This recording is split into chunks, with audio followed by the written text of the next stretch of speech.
পুরো বিশ্ব বর্তমানে লাবুবু পুতুলের জন্য পাগল হয়ে পড়েছে। বড় বড় সেলিব্রিটিরা এটা নিয়ে ঘুরে বেড়াচ্ছেন, এর প্রচার করছেন। এমনকি সাধারণ মানুষ এটি কিনতে আসল দামের চেয়ে শতগুণ বেশি দাম দিতেও প্রস্তুত। অনলাইনে $17 থেকে $29 কম দামে বিক্রি হওয়া এই পুতুলটি ব্ল্যাক মার্কেটে হাজার হাজার ডলারে বিক্রি হচ্ছে। এবং এই পুতুলটি তৈরিকারী কোম্পানি পপ মার্টে ক্রেতাদের এত ভিড় আছে যেমনটি অ্যাপেলের আইফোন লঞ্চের পরে ঘটে। আর সোশ্যাল মিডিয়ায় লোকেরা কেন এটি সম্পর্কে এমন দাবি করছে যে এই পুতুলটি ঘরে আনা মানে ঘরের শয়তানি শক্তি এবং দুর্ভাগ্য আনা। তাদের মতে এটি একটি শয়তানি পুতুল, যা ঘরে শয়তান বা খারাপ জিন নিয়ে আসে। এখন এই লাবুবু পুতুলের বাস্তবতা কী এবং এই সমস্ত দাবির পেছনে আসল সত্য কী? এই ভয়ঙ্কর দেখতে সুন্দর পুতুলের উন্মাদনার পেছনে কি কোনো চতুর বিপণন কৌশল আছে, নাকি কোনো শয়তানি শক্তি কাজ করছে? আসুন এটি বের করার চেষ্টা করি আজকে। প্রথমেই জেনে নেওয়া যাক যে লাবুবু একটি অত্যন্ত ইউনিক পুতুল, কারণ এর এমন একটি বিশেষ ডিজাইন রয়েছে যে এটি দেখতে যেমন ভয়ানক ঠিক তেমনই দেখতে কিউট ও সুন্দর। এই ধরনের ক্যারেক্টারগুলোকে আলিউশা বা অ্যালফাই ক্যারেক্টার বলা হয়, যা শিশুদের পাশাপাশি প্রাপ্তবয়স্কদের মধ্যেও ক্রমশ জনপ্রিয় হয়ে উঠেছে, বিশেষ করে কালেক্টরদের মধ্যে। এই পুতুলের ইউনিক বৈশিষ্ট্য যেমন এর লম্বা দাঁত, সূক্ষ্ম দাঁত এবং মুখ দেখতে একটু ভয়ঙ্কর হলেও এটি নিষ্পাপ হওয়ার আভাস দেয়। এই পুতুলটি শুরু হয়েছিল 2015 সালে, যখন হংকংয়ের একজন শিল্পী ক্যাসিং লাং দ্য মনস্টার নামে একটি বইয়ের সিরিজ লিখেছিলেন এবং এই সিরিজে লাবুবু নামে একটি ক্যারেক্টার তৈরি করেছিলেন। এটি তৈরির পেছনে তার ধারণা ছিল যে শিশু হোক বা প্রাপ্তবয়স্ক, সবাই সুন্দর এবং ত্রুটিহীন পুতুল পছন্দ করে। তাহলে এমন একটা পুতুল তৈরি করা যাক যা দেখতে ভয়ঙ্কর হওয়ার সাথে সাথে সুন্দরও হবে।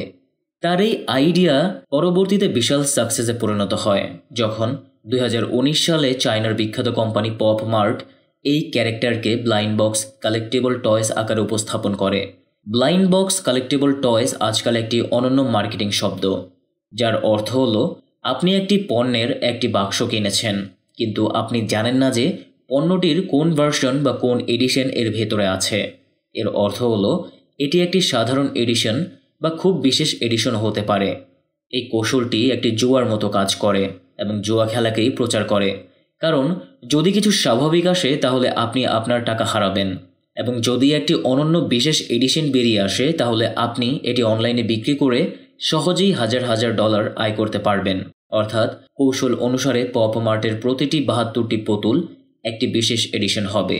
এবং এই ব্যবসায়িক কৌশল, কিউরিসিটি এবং কৌতূহল হঠাৎ করে এই পণ্যের হাইপ আর সেল এত বাড়িয়ে দিয়েছে, যার কারণে কালেক্টর এবং বিশেষ করে সাধারণ জনগণ উভয়ই এটিকে স্বল্পমেয়াদে অর্থ উপার্জনের একটি উপায় হিসেবে বিবেচনা করছে।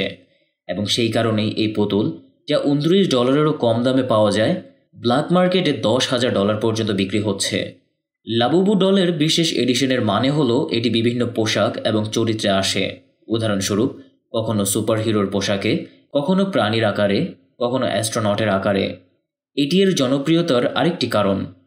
এই কারণেই চীন, হংকং, জাপান এবং এখন তো পাকিস্তান, ভারত, বাংলাদেশ এবং বিশ্বের অন্যান্য অঞ্চলে এর ভক্ত সংখ্যা দ্রুত বৃদ্ধি পাচ্ছে। বিশেষ করে অল্প বয়সী মেয়েরা এবং অনলাইন সংগ্রাহকরা এটি প্রচুর পরিমাণে কিনছে, যার কারণে এর চাহিদা বাড়ছে। এবং চাহিদা বৃদ্ধির পরেও সাপ্লাই কম হওয়ার কারণে বা লিমিটেড এডিশন হওয়ার কারণে অনলাইনে এর দাম এত বেড়ে যায়।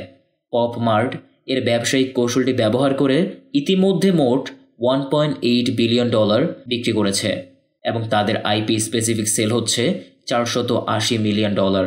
এখন এই আইপি সেল আবার কি? লাবুবু ডল একটি নির্দিষ্ট ধরনের কাল্পনিক চরিত্র।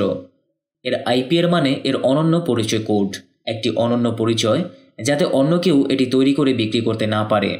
যখনই কোনো কোম্পানি এই ধরনের ফিকশনাল ক্যারেক্টার্স বিক্রি করতে চায়, তখন তাকে তার মালিকের কাছ থেকে, তার ক্রিয়েটরের কাছ থেকে আইপি কিনতে হয় এবং এর বিনিময়ে মালিককে কোম্পানি লাইসেন্স ফি এর সাথে সাথে পণ্যের প্রতিটি বিক্রয়ের ওপর একটি রয়্যালটি বা কমিশন প্রদান করতে হয়, যা সাধারণত 10% পর্যন্ত হয়। এবং এর ফলে ক্যারেক্টারের মালিক এর লাভ হয় এবং এটি বিক্রি করা কোম্পানিরও। উদাহরণস্বরূপ আয়রন ম্যান, স্পাইডারম্যান ইত্যাদি, এগুলো সবই মার্ভেলের আইপি এবং এগুলোর সাথে সম্পর্কিত সমস্ত পণ্যকে আইপি স্পেসিফিক বলা হয়। যে কোনো কোম্পানি এর সাথে সম্পর্কিত সমস্ত পণ্য বিক্রি করতে চায় তারা প্রতিটি স্পেসিফিক বিক্রয়ের ওপর একটি রয়্যালটি প্রদান করতে হবে এবং এগুলির জন্য একটি স্পেসিফিক ফিও থাকবে। এখন এই জাতীয় পণ্যগুলো সাধারণত লিমিটেড এডিশন হয়, যার কারণে এগুলোকে আরও ব্যয়বহুল এবং মূল্যবান মনে করা হয়, কারণ সংগ্রাহকরা এগুলো প্রচুর পরিমাণে সংগ্রহ করে এবং সাধারণত অফলাইন বাজারে বিক্রি করে। আর লাবুবু ডলের হাইপ নিজ থেকে পপ মার্ট সেলিব্রিটিদের আগেই তৈরি করেছিল। উদাহরণস্বরূপ বিখ্যাত হলিউড সেলিব্রিটি যেমন দোয়া Lipa, Lisa Rehana, Kim Kardashian, David Beckham এবং বলিউডের আরও অনেক অভিনেত্রী রয়েছে। এই সকল ব্যক্তি এটিকে জনসম্মুখে রেখে প্রচার করেছিলেন, তাই লোকেরা এটি অনুসন্ধান করার জন্য অনলাইন বাজারে পৌঁছেছিল। এই সেলিব্রিটিদের উদ্দেশ্য ছিল কেবল টাকা নিয়ে এই পণ্যটি প্রচার করা, কিন্তু সেই পণ্যটির সমাজে কী প্রভাব পড়বে এর সাথে তাদের কোনো সম্পর্ক নেই।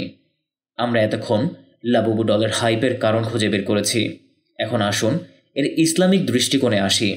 এটি কি ঘরে কোনো শয়তানি শক্তি নিয়ে আসে? এর উত্তর হলো না। এই লাবুবু ডলটি কেনা কি হারাম? এর উত্তর হচ্ছে হ্যাঁ, অবশ্যই এটি কেনা হারাম। আসুন এটি বিস্তারিতভাবে বুঝে নেই। লাবুবু ডল সম্পর্কে বর্তমানে কোনো বৈজ্ঞানিক বা ধর্মীয় প্রমাণ নেই যে এটি অশুভ শক্তির সাথে যুক্ত। এটি শুধুমাত্র পোকেমন, আয়রনম্যান, সুপারম্যান ইত্যাদির মতো একটি ফিকশনাল চরিত্র। এটি শিশু এবং প্রাপ্তবয়স্কদের বিনোদনের জন্য তৈরি করা হয়েছে। ইসলামে যে কোনো কিছু তখনই মন্দ বা নিষিদ্ধ বলে বিবেচিত হয় যখন তা ইমানে বিকৃতি সৃষ্টি করে। উদাহরণস্বরূপ ইবাদত এবং নিষিদ্ধ কাজের আহ্বান জানায় অথবা কোনো শরিয়া নীতি ভঙ্গ করে। কিন্তু আমি উপরে যেমন বলেছি, যদি এটা জুয়া খেলার প্রচার করে, যেমনটি ব্লাইন্ড বক্স ডিভাইস কৌশলের মাধ্যমে করা হয়, তাহলে ইসলামে তা নিষিদ্ধ এবং এমন কিছু কেনা বা রাখা যা মন্দ বা এমন কিছু যা ইমানে বিকৃতি সৃষ্টি করে তা মুসলমানদের জন্য জায়েজ নয়, বরং এটি গুরুতর পাপ। এখন জুয়া বিভিন্ন রূপে আমাদের জীবনে প্রবেশ করানো হচ্ছে, আপনি তা বুঝতেও পারবেন না। কিন্তু যতদূর শয়তানি শক্তির কথা বলা যায়, এটি কুসংস্কারের আওতায় পড়ে এবং ইসলাম এমন একটি ধর্ম যা কুসংস্কারের বিরুদ্ধে কঠোরভাবে হুঁশিয়ারি করেছেন। সোশ্যাল মিডিয়ায় ভিডিওর মাধ্যমে বলা যে এই খেলনাটি ফিতনা, যা আসলে মানুষের মধ্যে অপ্রয়োজনীয় ভয় তৈরি করে।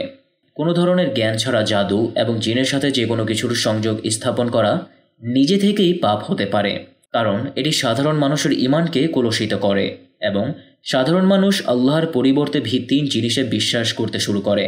এই সাধারণ মানুষের জন্য বিজ্ঞান এবং গবেষণার পথ বন্ধ হয়ে যায় এবং বিশ্বজুড়ে মানুষ ইসলামকে একটি কঠোর এবং সংকীর্ণমনা ধর্ম হিসেবে দেখতে শুরু করে। অথচ ইসলাম এমন একটি ধর্ম যা জ্ঞান, প্রমাণ এবং গবেষণার ওপর সবচেয়ে বেশি জোর দেয় এবং এই সমস্ত কুসংস্কারের বিরুদ্ধে দৃঢ়ভাবে পদক্ষেপ গ্রহণ করেছে। আল্লাহ তাআলা পবিত্র কোরআনে বলেছেন যে যারা ঈমান আনে এবং তাদের ঈমানকে জুলুম অর্থাৎ শিরক বা মিথ্যা বিশ্বাস দ্বারা দূষিত করে না, তাদের জন্য নিরাপত্তা এবং তারাই হিদায়াত প্রাপ্ত। নবী করিম সাল্লাল্লাহু আলাইহি ওয়াসাল্লাম স্বয়ং কুসংস্কারের অবসান এমনভাবে করেছিলেন যে তিনি কালো মেঘ, চন্দ্রগ্রহণ বা যে কোনো ঘটনাকে দুর্ভাগ্যের সাথে যুক্ত করতে নিষেধ করেছিলেন। তিনি পাখির উড়ান থেকে অশুভ লক্ষণ গ্রহণকে অজ্ঞতার বিষয় বলে মনে করতেন। আরও এর পাশাপাশি তিনি বলেছেন যে যে রোগী হোক না কেন তার নিজের দ্বারা সৃষ্ট, কোনো অশুভ লক্ষণ নেই। প্যাঁচা অশুভ নয়, সফর মাসও অশুভ নয়। সহিহ বুখারী হাদিস নং 5707। আমরা মহান আল্লাহ তাআলার কাছে প্রার্থনা করি যেন তিনি আমাদের বোধগম্যতা এবং সৎকর্ম করার ক্ষমতা দান করেন। আমিন। প্রিয় বন্ধুরা, আজকের ভিডিওটি এই পর্যন্তই। আশা করি লাবুবু ডল সম্পর্কে আপনারা অনেক কিছু জানতে পেরেছেন।